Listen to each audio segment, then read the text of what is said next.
বাচ্চারা সবাই কেমন আছো? আজকে আমরা সবাই মিলে আলোচনা করব, পড়ব, আবৃত্তি করব কবি শঙ্খ ঘোষের কবিতা একলা। কবিতার নাম কি? একলা। একলা মানে কি বলো তো? তুমি যখন একা একা থাকো তখন কি খুব ভালো লাগে? কিন্তু এই বাচ্চাটা মানে এই একলা কবিতায় কবি শঙ্খ ঘোষ যে বাচ্চাটির কথা বলেছেন, সেই বাচ্চাটি একা থাকে কিন্তু তার একটা জগৎ আছে, তার একটা একলা মনের জগৎ আছে। তাহলে সেই জগৎটাতে আমরা ঢুকবো? তাহলে আমরা শুরু করি। প্রথমে আমি একবার কবিতাটা তোমাদের বলে দিই, তারপর তোমরা কবিতাটা বলবে, কেমন? আমার সাথে সাথে, তাহলে মুখস্থ হয়ে যাবে। আমি যখন একলা থাকি তখন কি আর একলা থাকি? জানো তখন সঙ্গে থাকে কারা? থাকে সবুজ গাছপালা, আর তার ভেতরে চলে যাওয়ার পথও থাকে ঠিক যদি দি সারা। একটা আছে কাঠবেড়ালি, আমার দিকে তাকায় খালি, এদিক ওদিক টানতে থাকে আমায়। যেই না তাকে ধরতে যাব, ভুলিয়ে দেয় সব হিসাব।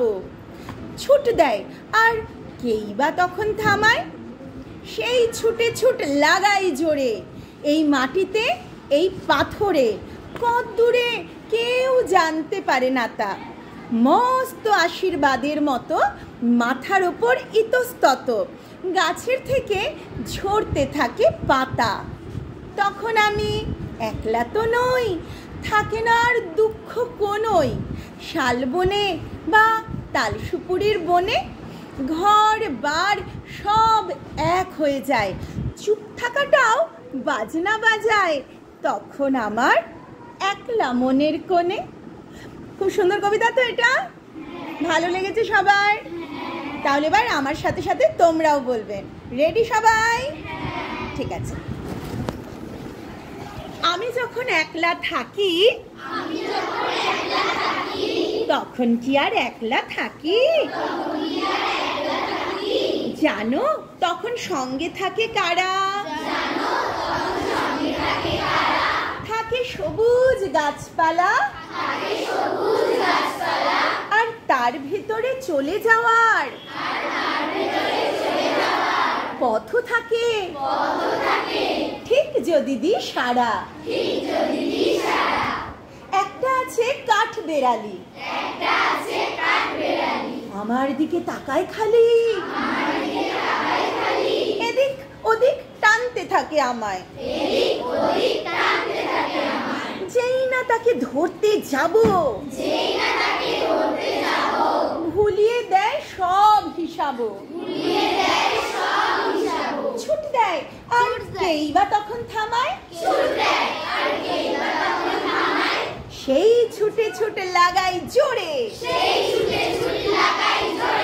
এই মাটিতে এই পাথরে,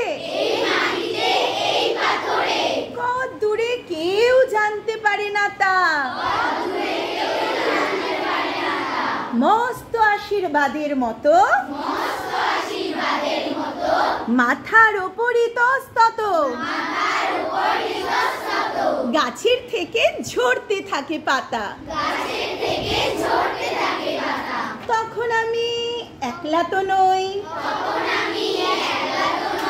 থাকে না আর দুঃখ কোনোই। শালবনে আর তাল সুপুরির বনে, ঘর বার সব এক হয়ে যায়,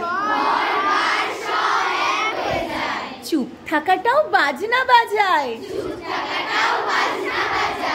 তখন আমার একলা মনের কোণে।